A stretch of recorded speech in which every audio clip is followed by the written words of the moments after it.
money. Having a minute, let's get that blood money. My boy South Soul in the house. Let's get it. Yo, yo, yo. Yo, what's up? What's up? Lunch Money Podcast, episode 21.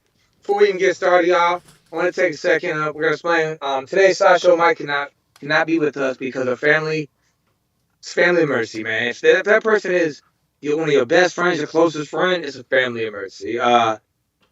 He lost a really, really good close friend um this past week, and so he is not with us today. He's with the family and everything, and he's taking his moment or his few days or whatever long it takes for him to before he comes back. But he'll be back next Wednesday. But before we can get started on the show, let's take one moment, y'all.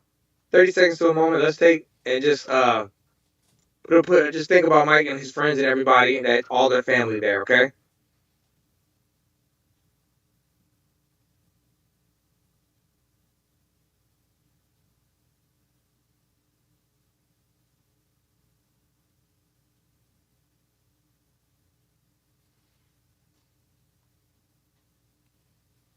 It's about 40 seconds right there, y'all. So real quick, let's get this day started, man. Hey, before we can get into starting more about what we're going to talk about today, because we're going to talk about losing somebody.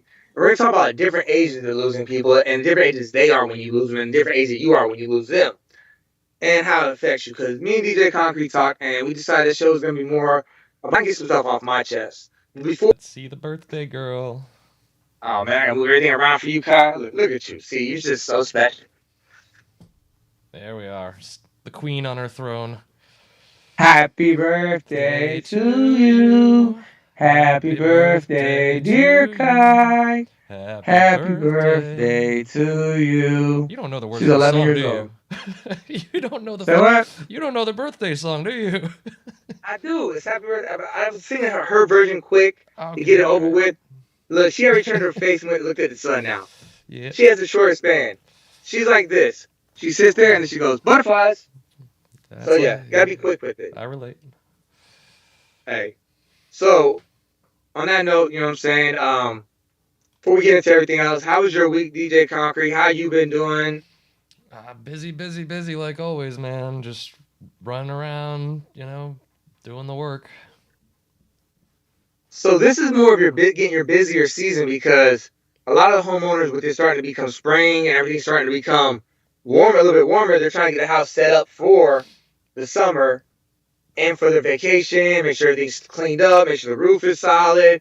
Make sure everything that happens in the storms in the winter is taken care of, right? One of the very first things I noticed when I first moved out here, it was right around this time of the season, just before the tourists showed up. Everyone's repainting their white fences. White. It feels like, Disneyland's about to open and they got all the gardeners out there, planting fresh trees and everyone's freshening up the white on their houses and just making it that picturesque vineyard scene. Yeah, definitely. It really does feel like a little bit like Disneyland in that way. It's like it's very they're very much about presentation. No, I definitely noticed that. Just so we all know, I am at a dog park. So if you hear the barking, chef, don't even start. Hey. So just so y'all know. But yeah, dude, I noticed that too when I'm there around this time. It's always this. You see the same thing happening. Mm-hmm. Houses getting redone a little bit, windows getting cleaned up, paint getting redone. A new house is getting finished. Their yard are getting done. A fence is getting put up. Fences are getting repaired. Front porches are getting all cleaned up. Nice furniture, new furniture maybe. Mm-hmm.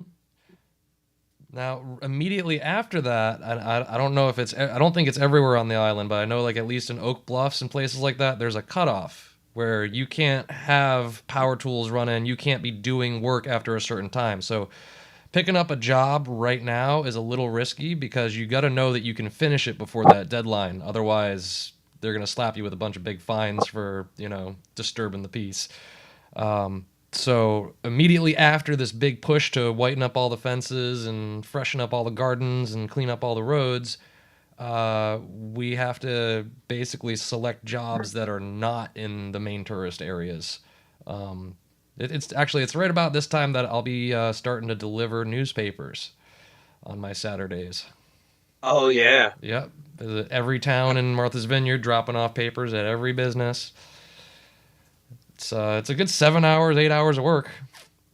Oh yeah. I gotta talk to him. We gotta talk about interviewing Blackbird Cafe's owner Luke on the show and on for the newspaper. Blackbird Cafe, where's that? So you got the Blackbird Cafe in Edgartown. It's right across the street from Rockfish. Okay. And on top of that, but then you have the food truck that's on Chappie. All right, all right. And I will be, from what I gather right now, we're supposed to be talking next week, but I will be at the one in Chappie, maybe just doing prep and having more time to do my own thing, or I don't know whatever he needs, man. Like Luke is good people, man, and I want to pick his brain. I told him already, I want to pick your brain on all your paperwork and everything for the food truck, everything to run a food truck away from a farm. Yep. I want to be able to do that because I want to do my food truck, and I want to be able to have Edwin and all that. But so, man, that's cool to know that's going on in the vineyard. So, real quick with me, my last week of the little work stuff I'm doing, just trying to get the last bit before I pack up and head down to Florida for a week or two All right. before I start heading up to Martha's Vineyard to be up there. What you got going on in Florida? So I own partial a house down there that's my dad's. All right. When he passed away, and we go into the conversation of losing somebody. Going on 3 years, or is it 4? Wait, this will be my fourth summer, so trying to think. Yeah, this is the third. I think this is the fourth year my dad's been gone. I mean, that shit's gotta feel like it was just yesterday still. Oh yeah, no, man. Bro, you never forget. Like, oh man, let me Guy Wallace Bottoms. Oh man, and it actually was 2021, so 22, 23. So it'll be 33 years officially, 3 years, fully 3 years in April that he's passed away. Yeah, man, it's not easy. Um, Losing somebody at any age. We can go into like we talked earlier. I lost a friend. How old was he? I was out of the military. I was like 31, 32. And a friend of mine named Shad, I was stationed with in South Korea. He was married. He had PTSD, and he came home, and his wife decided she didn't want to be with him no more, and so he decided to kill himself. Man, that's dark. I lost my dad, and my dad was not young or anything. My dad died from a heart attack. So two different ages, two different styles of losing somebody, but they're not. It's not easy either way. It breaks you. It makes you. Easy. It makes you like doubt yourself, doubt the world at times too. It makes you not understand, especially if it's somebody young, or even if it's somebody who you feel like you haven't had enough time with yet. And you're like, what the fuck? Why? You beat your head against the wall. You ask yourself so many times. You pray to God and you say, why, God, why? And no one has an answer. And there's not an answer for it. And it's hard. I mean, have you lost anybody that's hit you kind of hard? I mean, I guess the benefit of coming from a small family means that I haven't experienced a lot of deaths of people that were particularly close to me. I've lost both my grandparents. I've had a few friends that, skipped out a little bit early for whatever reasons. Yeah, I mean, those are, those are the hardest. Are they different? Is it different when it's somebody that's in their 20s and somebody in their 80s? To you, this is a question I'm asking you. Well, in my own personal experiences, I was kind of relieved when my grandparents passed away because their last few years weren't their best. So they were struggling quite a bit, and they weren't very happy to not be in their own home, and it was just like it was like it's okay, you can let go. You know, I already did. I Definitely. already did most of my grieving before they even died. Um, So when you say grandparents, my grandfather on my dad's side, I got to see him 2 weekends. We knew he was dying. I got to see him 2 weekends before he passed away. So I got to make closure if I had any issues. We had anything. We got closed out and everything. But I was sad that he passed away. But like you said, I was relieved that he wasn't hurting no more. yeah, yeah, that's yeah.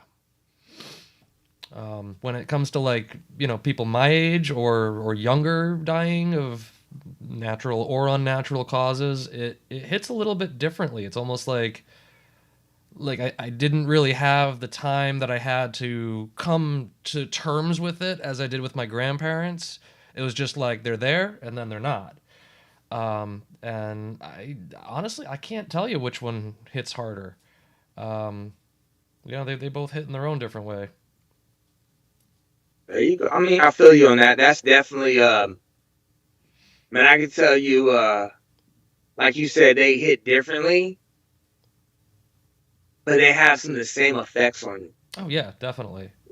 It's a little bit demoralizing. It's like, wait, how come they get to skip out early? like, you know, um, uh, it does it makes it a little harder to get through the day when you're dealing with that fresh. Man, I know the best thing that I did when I lost my father was I did start going. I went to group counseling for it and everything, and then on top of that, I used my friends, my battle buddies around me to help support me and hold me up. My family members, You're lucky you got the support of your battle and, buddies. That's you got yeah, your dude. brotherhood. Tell it all the time. I'm blessed to have them. I'm blessed to have you guys. I'm blessed to have Sideshow Mike, Collins, Edwin, Killer Cam, DJ Chef, all those mugs that I worked with last year, and before Chef Joe and all of them at 19 Raw, 19 Prime, and even the new setup. They got this new restaurant open up in Vineyard Havens called Nine Craft or something. It's pretty. Maddie was telling me about it, but having all that support system is what like really I think you have to have that support system or you'll crumble. I mean, you can get through without it. It's just not easy. I mean, yeah, but that's what I mean. You'll get through it, but you won't get through it.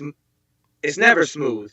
But I think it's much harder trying to do stuff on your own. As I get older, and you should know this too, as you get older. When I was younger, I was like, I can do stuff by myself. Now I'm like, I need people's help. Yeah, I definitely got some past events that I still should probably talk to a therapist about.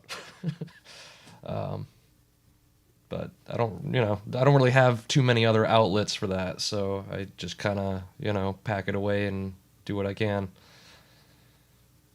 Yeah, and that's not the best thing to do. You know, everyone always talks about, hey, oh, you got a cold, make sure you go get medicine. Hey, oh, you got a flu, make sure you do this. Oh, you broke a leg, make sure you do this.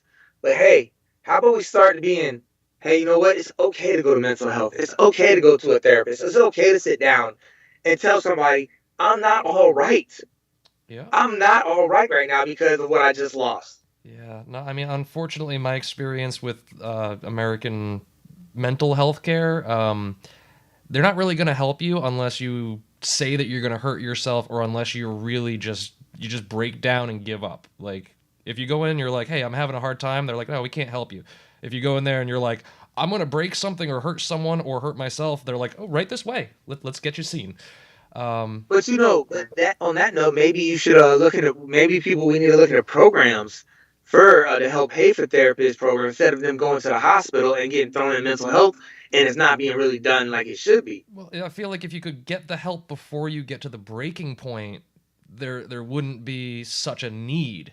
You know what I mean? Like mitigate the problem before it overflows. Um, But that's where the person has to know it and be like, you know what? I need help. I need to go get help. I need to. find me a therapist that I can afford, or get with my boss and be like, hey, this is going on. I can't be any help of yours. Is there any way you can help me pay for this or something? Or looking at programs or any of that kind of stuff.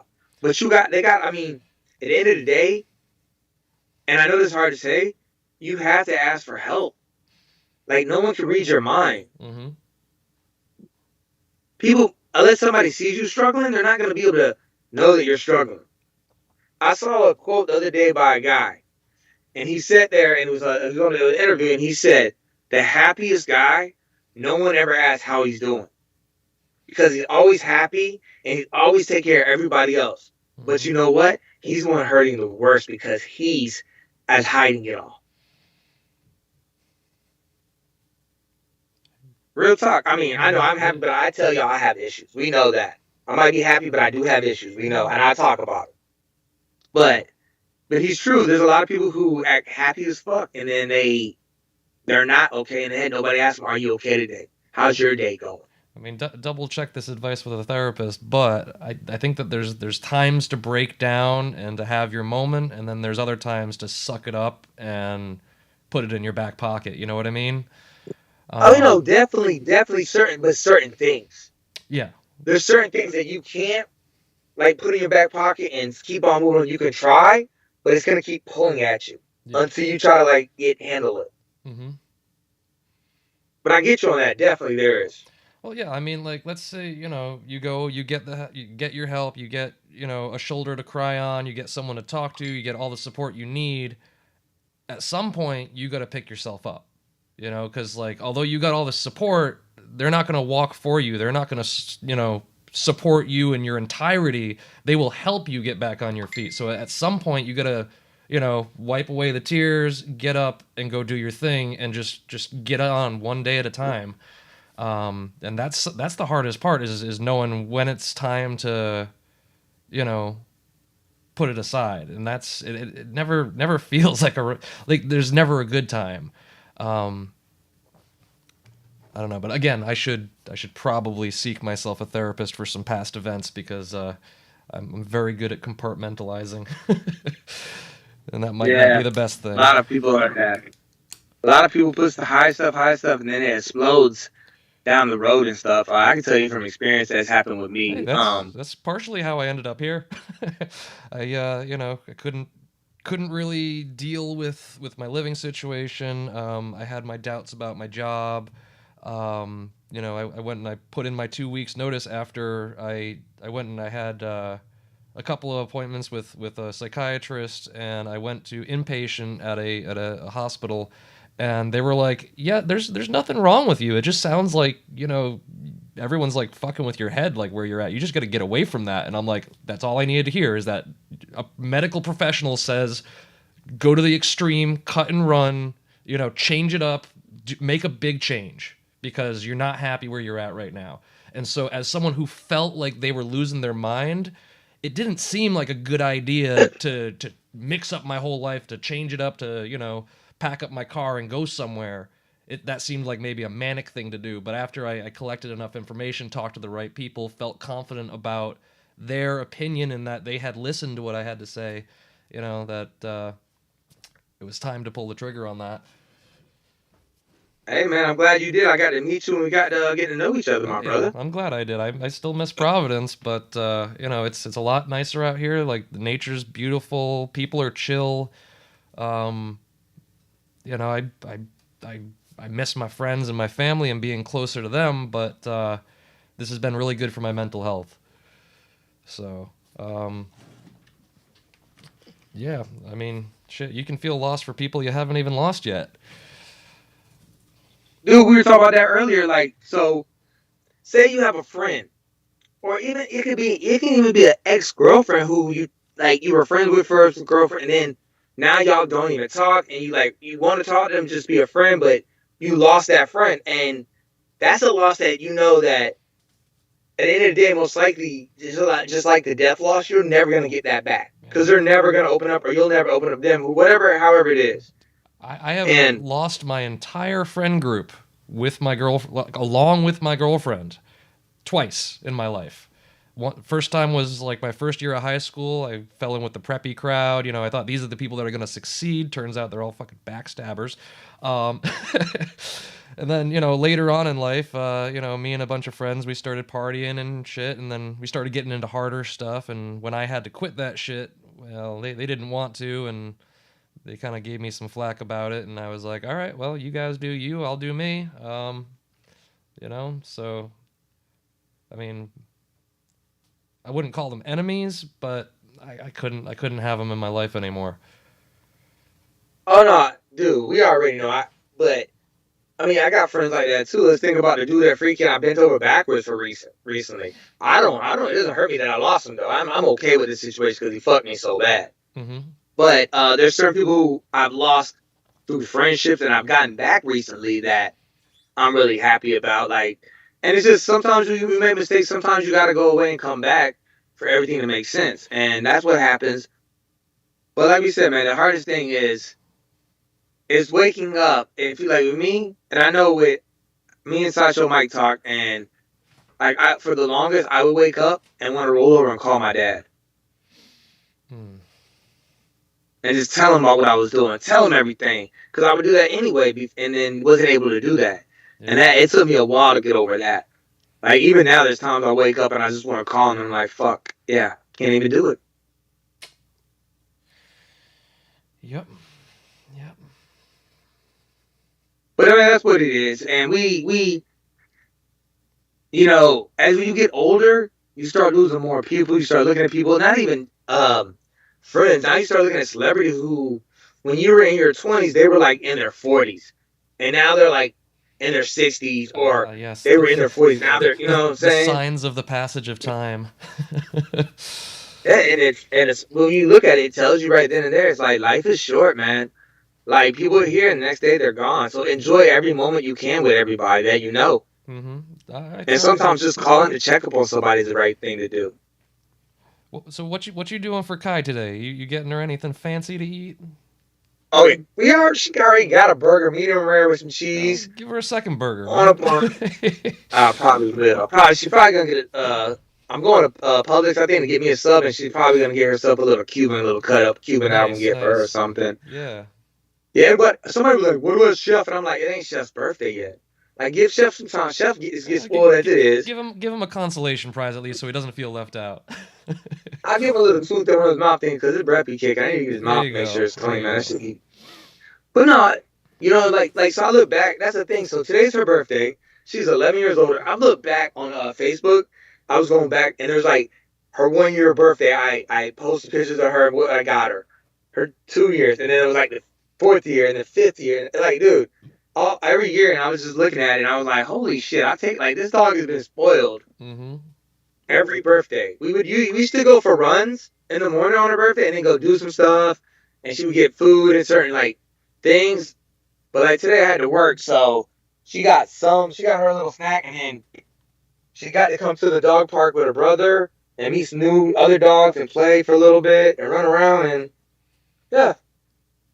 Yeah, no, that's all good And now we're shit. probably gonna go and now we're gonna go probably park over here near North Highland Pub, and I'm probably going to walk her and him Mm-hmm. around. They have a park over there at a belt line and do that, and then I'm probably gonna get walk to Publix or something and get me some food and stuff, and yeah, Nice. call it a night because I'm trying to save money and I got work tomorrow, work Friday, and then Saturday. Friday night I'm parking at a friend's house. Saturday morning I'm waking up, putting gas in the car, and driving it down to Jacksonville, Florida. Very good. But look, man, real quick before I let you go, I know this is quick. We're doing this quick. It's only me and you, and you're like, you're not used to talking as Oh, much, I'm and I sorry my understand that. energy level's not up there, man. I've been digging holes and, moving lumber and all that fun stuff. Hey, brother, you were Do- incredible, Doing that man. 9 to Look, 5. you put you put a lot of insight on the show today, especially with that, like, with the insight of losing people, man. We both lost people. We both look at the same way, but differently. And there's no wrong way to look at it, but losing somebody is one of the worst things that can ever happen to you, and I can tell you that. Um, so we always want to say, man, please enjoy everybody that's around you as much as you can. another thing. So any kind of food things with you. Let's talk about food for you today. What's But up? before we get on to food, I just want to drop one more thing about, loss and such. So one way that I cope with loss, when it comes into my mind, when I come home and my cat's meowing and I'm like, why are you screaming at me, dude? Like, what the heck? And then I start thinking like, damn, he's getting old. He's gonna die eventually. I'm gonna have to deal with that. I think to myself like, how do I make it so that way when this day comes, I don't feel any regrets for our time spent together? That's why I made him a salmon dinner the other night. I set up a What's up? table, fresh water. Like I gave him the fancy glass, his own plate, and I made up my salmon with like oregano and Italian herbs, and I made up his with like some catnip. Drew him out some lines on the plate, before I served him. Just like I made it goofy, man. And you know what? There's not a damn thing I would regret about that, And when that day does come, I'm gonna look back at that moment and be like, I spoiled his ass, you know. In preparation for that moment, because it always comes, just do what you can so that way you don't regret anything when it happens, or at least as best as you can. Like you're never gonna have zero regrets, but you can tell Oh yeah, you, no. yeah. So, anyways, on to food stuff. She's had a fucking. We've had an incredible. Like I made sure. Like when we like we talk about her getting old and stuff and losing somebody. And we know she's on one of the forefronts of my mind about it. But bro, she is. So that's the thing. She got sick March. April. My died in April and March. Or in February, she got sick with rat poisoning and almost died. Barely Ooh, made it. She lived and everything. she get into a bait trap? Nah, it was like underneath the counter, but she never got into it. It was like closed, and it was one day out of a blue. She been living there for like 3 years. Out of blue, she does that. Like got into the cabinet and did. I was like, what the fuck? So made sure that never happened again. Made sure the child locks were properly done. But she almost died, and we had to go from all this stuff, she barely lived. But during this time, my dad was still alive, and he called me and he's like, "Hey, let's talk." And I was like, "What's up, pops?" And he's like, "You got to know she's getting older. She's not gonna be around here all the time. You got to know that. She's past 5. She's in her 8 or 9 at the time, I think it was. Yeah, she was like, yeah." And I understood. Like I knew it was like I understood, But then he passed away the month later, Damn. bro. And it was like one of the biggest hits. He was kind of telling me at the time, like, "Hey, you gotta remember, I'm not gonna be here either." Even though he didn't say it, at the same time, it kind of hit home after he passed away that I should have been thinking about that a little bit more too. Yeah. But I called him as much as I could. I spent as much time bullshitting with my father when he was alive, and those moments meant a lot to me. But hey, we's good now. So let's talk about food, All right, what you got? okay? No, it's you first, bro. Come Oh on. shit. I'm the chef. I don't have to go first. All right. I mean, We same. haven't been on here in 2 weeks. Let's Yeah. go. No, it's been busy, man. And our benefactor and proprietor of the podcast, kind of, he makes the calls on this. So he's not making money when I'm here, but he's making money off me when I'm over there. So sometimes he No, needs no, to pull me away. no, I was cool with that. No, I was saying, but since we haven't had 2 shows, I hadn't had a show in 2 weeks, you should have enough food items. Oh shoot. I mean, gosh, That's what I'm saying. I'm kind of a Like, creature I'm of not habit, worried man. about I that. eat the same, fried chicken and microwave pizzas half the time. But hey, if I was gonna throw something out there, I'd say salmon parmesan. It's the easiest recipe that I know how to make. You take a slab of salmon, throw it on some aluminum foil with the skin down, give it a little bit of oil rub, throw parmesan all over the top of it, as thick as you want or as thin as you want, and then just throw that thing in the oven until it flakes right off the skin. There's no cleanup. You scoop the meat right off, you throw away the fucking aluminum foil, and you're done. It is the easiest, mess-freeest, and tastiest meal that I know how to cook. I love you, bro. Uh, That's cool. Hey, look, I love that we have different sides of food and everything. And I love that about you, and I love that about Sideshow, and I love that about me. So let's think. I mean, I'd love to learn more about barbecue. You seem to know quite a bit about it. Oh yeah, that's Oh my. yeah, I'm trying to I think. can see that little smirk. Oh, okay. So right now is Ramadan. You know that Ramadan, right, is Yeah. going on. Yep. I'm not Muslim, but I have very close friends that are Muslim, and they take this is their holiday. You know, the Ramadan. They're doing that right now, and so they break their fast at night. Mm-hmm. So last night I stopped by they're like my family, to take a shower at their apartment, and then they had broken fast. And their dad, when I was younger, and I would come over with older brother Sharif, my boy. He's younger than me, but we would come over. I would come over to the house, and his dad would have like pasta, and then like this sauce would have this. It would have like different. It would have beef in it, but it'd be cut like with bone still in it, like the bone like be cut like so. No, Yeah. you know what I'm saying? So, but it falls off the bone, and you take the bone out. Like but it'd be have the sauce, it'd be spicy, and sometimes have potatoes in it. Yeah. It'd be red. I like when meals still have like little bits of bone in them. Like a lot of people are like, "Ooh, no, I don't want to eat that." Like, what if I choke or something? I'm like, no. It forces you to take your time and slow down. You can't just shovel that down your throat. and two, the reason he leaves the bones is he's browning it and he's using the bones to get all that flavor and stuff when he's making stuff. Yeah. And it's easy. I mean, and two, it's like more of their culture and stuff too. And I love it. So I'm eating food from their culture and everything. Get bread and just reach up in there, got rice, put the rice in there, and just be going at it. Like last night, sounds awesome. Dad came downstairs, and I was like, "Thanks for dinner, Dad." And he was like, he smiled, and I love their dad. Like I've known him, like I said, since I was in elementary school, and I've known Sharif and them, and Yana and all them. So yeah. So when I'm in town, I stop by their house. I always stop by too, because Yana, the youngest brother, he's a chef. He was a opportunity to Martha's Vineyard one summer with me. So I'll stop by if he's cooking or if Dad's cooking. I'll stop by and be like, "Yo, what y'all having? I need to take a shower and I need to eat." So would that be considered like Indian food, or is there another category that would fit in? No, they're from Africa area, so it's got to be you know what I'm saying. So you got to remember, so all that that's not Indian food. That's like African food. Like it's more with the they're not I'm trying to get correct. I want to make sure like the language and stuff they speak, because all of them are broken down in Africa and different cultures and all of it, even though they have. Sorry, I saw this very very very beautiful lady over here walking by. Sorry, I am that one. See, yeah, that one. Yeah, that one right there. I see her. Okay, the bet. She's got a dog. I was looking at the dog. It really. jiggled, don't it? Okay, I'm being good. Do it jiggle? It do jiggle. Well, that's right. But no, so no, they're not Ethiopian, but they're around that same area. All right. Their family is, and so the food is, oh man, it's so good. I know a lot of friends, like people from that area that cook this type of food, but I ain't gonna lie, man. I think their dad, he's been doing that shit so long. That shit is so good.